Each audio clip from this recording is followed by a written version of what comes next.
a lot about service. Leo, and again, you'll be familiar with many of these things, and it is always good, though, to remind ourselves. Leo Tolstoy. Who's he? Anyone heard of Leo Tolstoy? Yes, he was a writer. Yeah, we all know one book that he wrote, but he was right. That's right. The sole meaning of life is to serve humanity. Is that the way that the world looks at it? Is that what we are teaching in schools? Albert Einstein, always throw in an Einstein quotation, because he's the guru. Only a life lived in the service to others is worth living. It's not happening though. Martin Luther King Jr. Everybody can be great because anybody can serve. You don't have to have a college degree to serve.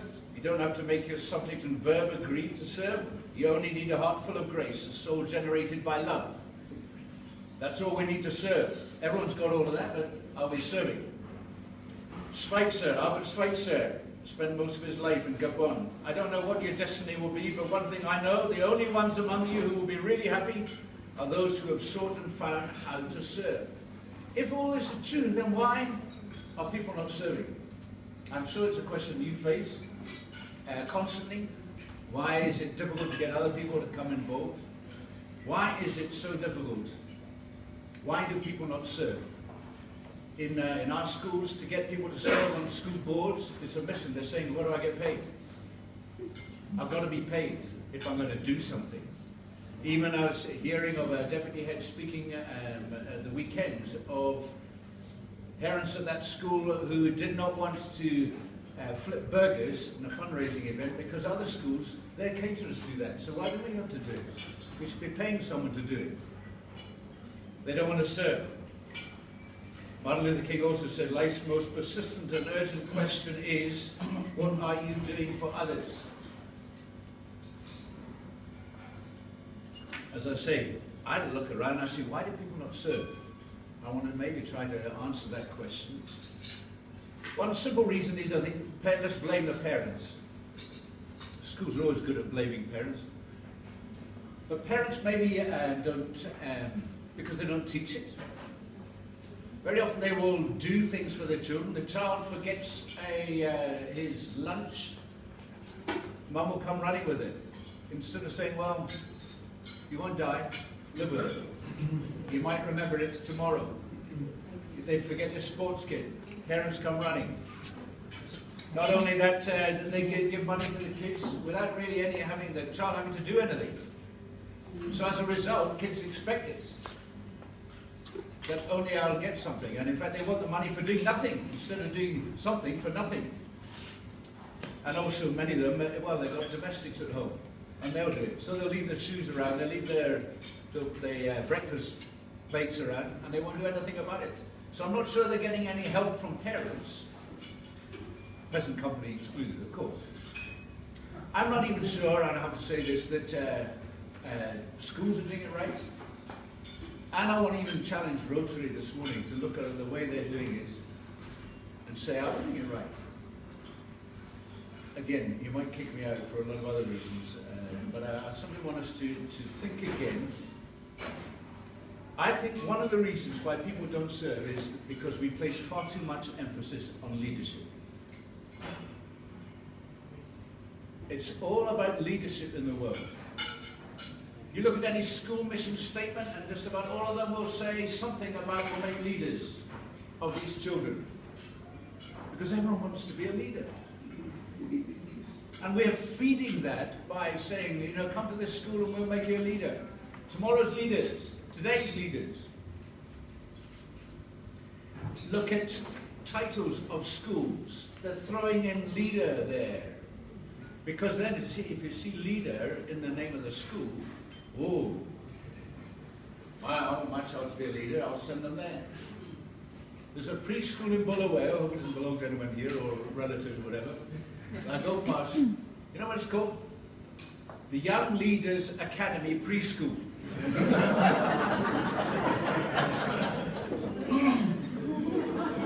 Well, you're laughing and I'm glad you're laughing, but excuse me, Young Leaders Academy Preschool? So parents are thinking, oh, my 3-year-old, how they'll be a leader. All it is come to us. There's, and I won't go into other schools or organisations, but we throw in leaders into their title because we want folk to be there. I'm going to give it Africa Leadership School, Africa Leadership Academy. Why isn't it Africa Service Academy? Because, we wouldn't want to send our children there. We don't want them to be servants. So our emphasis on leadership all the time. Books. I was given as a gift after speaking at a school once. And again, I'm not, forgive me, it sounds I'm not highly critical and judgmental. I don't mean it in that way. But I struggle with it. It's the John Maxwell Leadership Bible. I'm sorry, it's a Bible. Why do you have to put Leadership Bible? There are lessons there. And there are, what's more important from the Bible than service? I think service is more important than leadership. Of course, there are reasons why it's called, and I want to go into that debate. But we have it there. In training, do we train people for leadership or train people for service? We have leadership camps, we have leadership training, but hardly anything in terms of service. The emphasis is on leadership, and in particular on leadership skills. Skills to be a leader, whereas service is about the heart. I know even on Rotary websites, it speaks about leadership skills. Is the emphasis too much on leadership? I think in our schools, the systems that we have don't help. We hardly ever teach service in schools, and I'll touch on that a bit later, but the whole system. Remember those days at school when you were a junior, and with all the names of it, the juniors did stuff.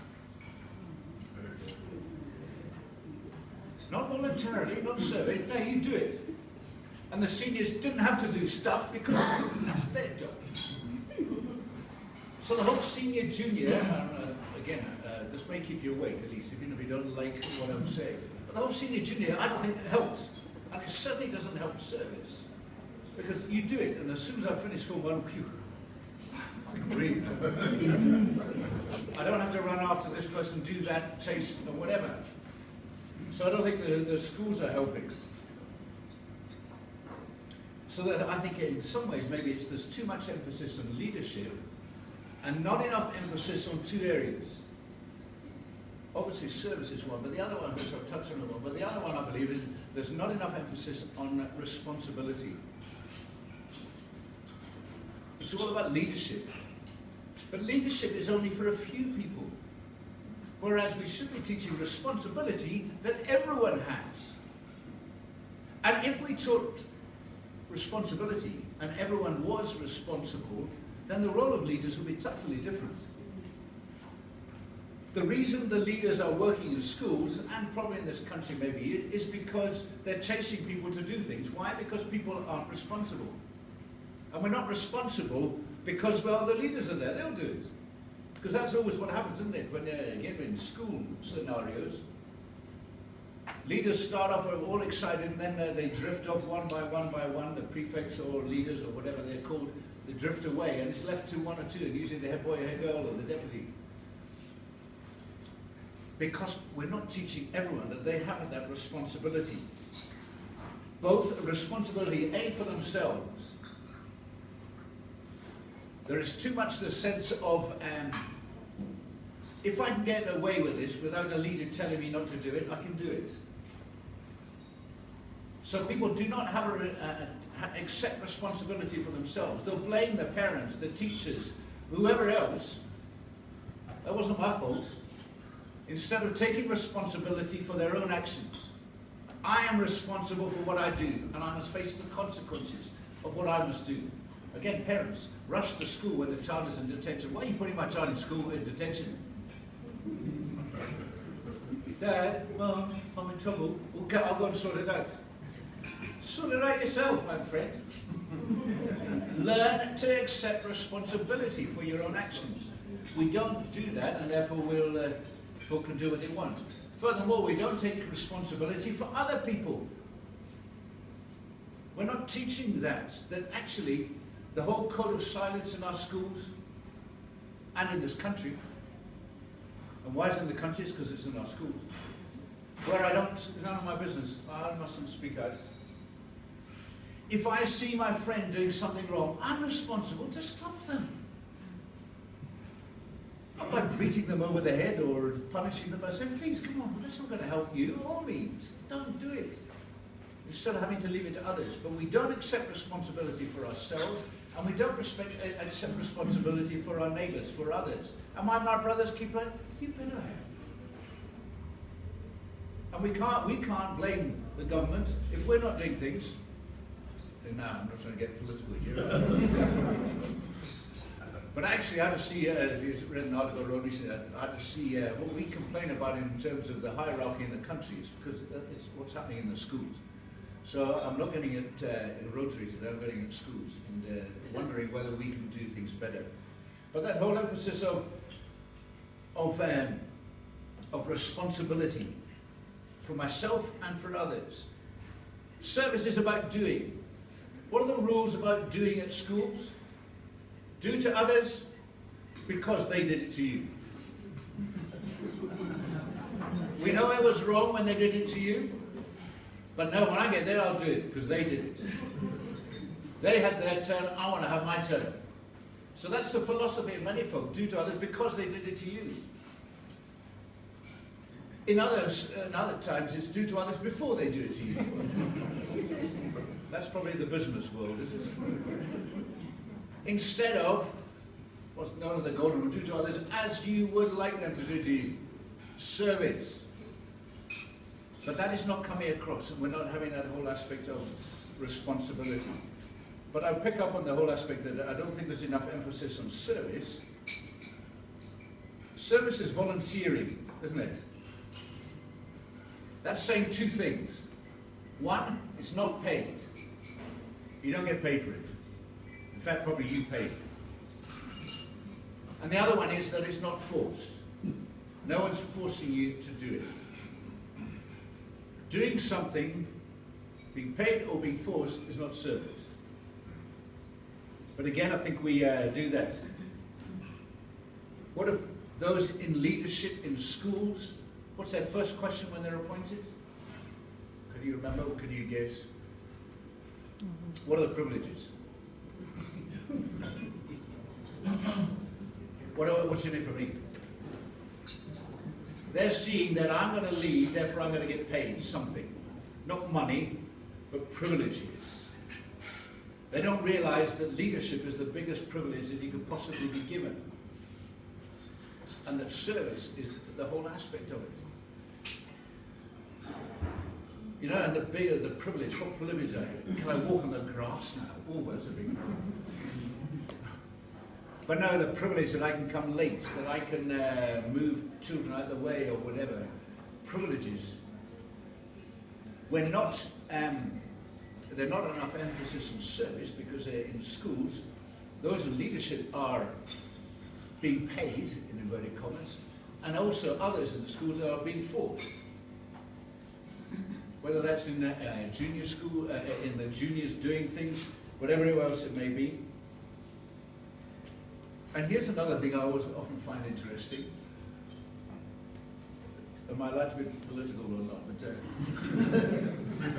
okay, you're right. Rumour has it.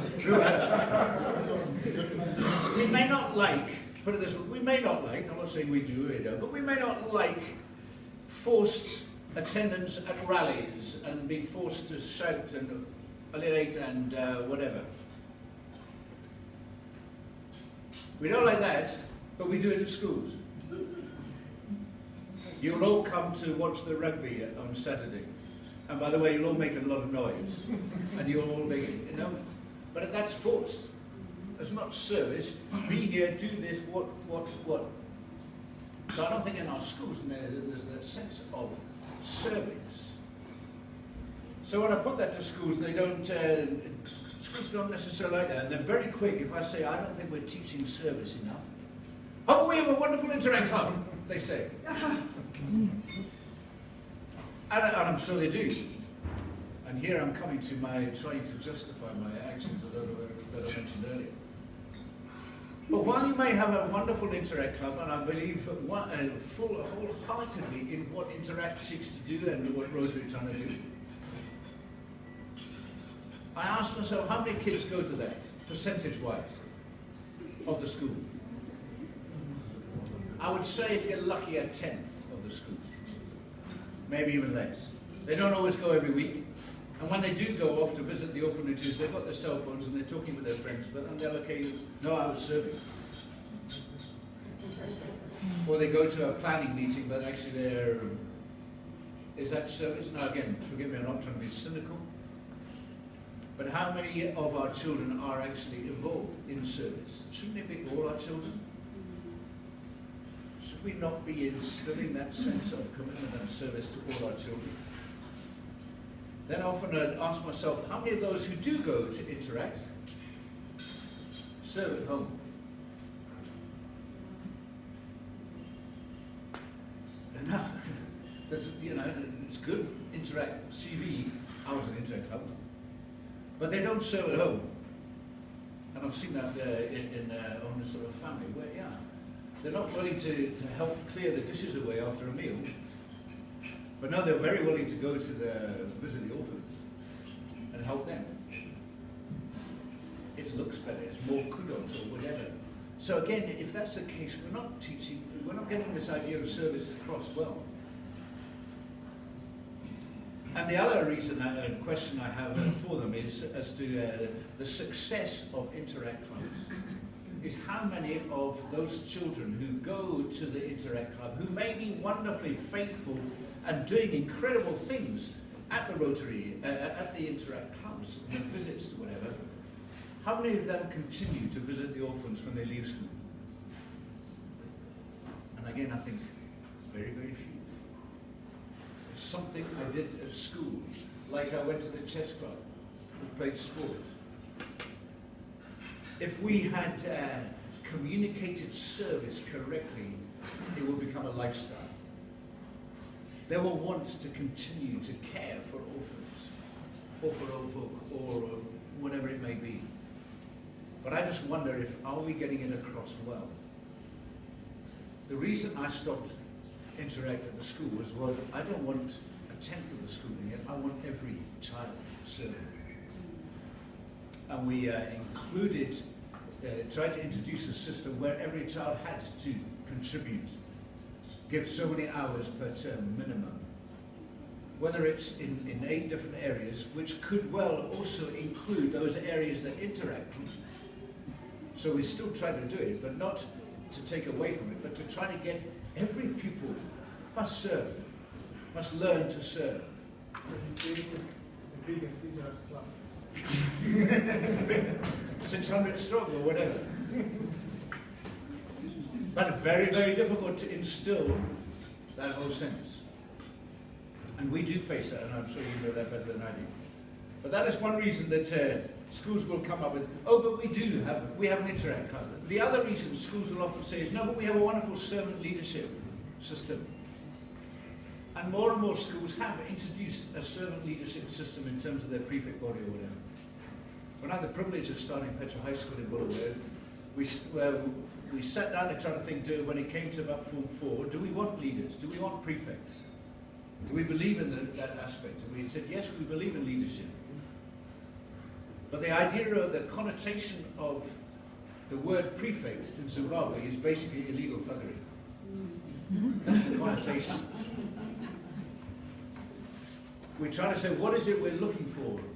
And so at Petra they call them stewards, to try to help the youngsters understand your role is as a steward, to look after, not to control, but to care. These people, these assets have been given under your responsibility. But we have more of this because the emphasis on leadership and power and position, it's in controlling. Come here. To Junior, pick up this piece of rubbish here. Well, I shouldn't have done it myself. But that sense of empowerment or whatever. But I think there's that, it's a strange thing. I've been a great believer in servant leadership, but I've actually, in recent months, started questioning myself in that even. Because I think the reason is, even when you talk about servant leadership, where is the emphasis? It's on the leadership stage. Still on the leadership. Servant is the adjective. And what happens, therefore, we determine, we select, we look for, these are the leaders, and then we say, right, now I'm going to teach you how to serve. And because they've come through the system, they're thinking, wait a minute, I haven't signed up for this. And it takes a huge amount of continual trying to teaching them, because they haven't been used to it all the way through, and now you're telling them servant leadership, now you've got to serve, they go, how do you do that? I don't want to do that. If we were teaching them service all the way through, maybe they would understand it a lot better. But they're all looking for the elevated position. And therefore, we're looking for leadership skills in them already, and then we'll feed them more. But where's the service? We then tell them that we've got to be leaders. And also, very often, we choose these leaders at a late stage. And I rather think, if everyone was serving, you're going to see who the leaders are. And service has the idea of, I see something that needs to be done. Let me do it. That's service. Well, that's accepting responsibility. That is showing a leader who sees something needs to be done and doing it. We don't need leadership camps and training exercises if we're seeing all the way through who serves. They're your leaders. They're your real leaders, I would argue. And so in some ways I would wish to say that it really, in a way, it's not servant leadership we should be teaching, but leading servanthood. Doesn't trip off the tongue quite so easily. But I think that's what we should be doing. The emphasis should be more on the service. You want that in Rotary. We need, with schools, with you, with the business community, to try to instill that sense of service. A lot of the corporate and social responsibility activity that I see shouldn't, but that's not actually corporate and social responsibility. That's doing something that should be done already by those who are paid to do it. And if companies didn't have to do the things that they are doing, they will be able to do far more meaningful things, perhaps. But if a corporate social responsibility is filling potholes with tar, instead of contributing service to many needy areas out in the, what are we doing? So the whole concept, I think, needs to change. And I think we need to, I don't think it's leadership skills, but a servant heart that is important. And I often liken it that in tennis, if you don't get your serve in, you'll never win a point. And I think in life, that's the closest I can get to Tolstoy and Einstein and Schweitzer's comments. But in life, if we don't get our service in, we don't win a point. We don't get it. We may have a brilliant forehand, backhand, lob, smash, whatever. If we can't serve, we never start. And so it'll continue to be my mission and desire and ambition to try to challenge our schools. How can we get our young people to serve? That's what we all want, isn't it? A whole country that is willing, has a servant heart. It's not skills. There's no service skills. Just do it as a certain brand would tell us. But we need to do it for the right reason, and because it's from the heart. Not by being paid, not by being forced. And I hope that we continue that battle together. And where I've offended Rotary, no, I will never be invited back. But the challenge, I think it's the challenge for all of us, is to reflect. In terms of leadership and in terms of service,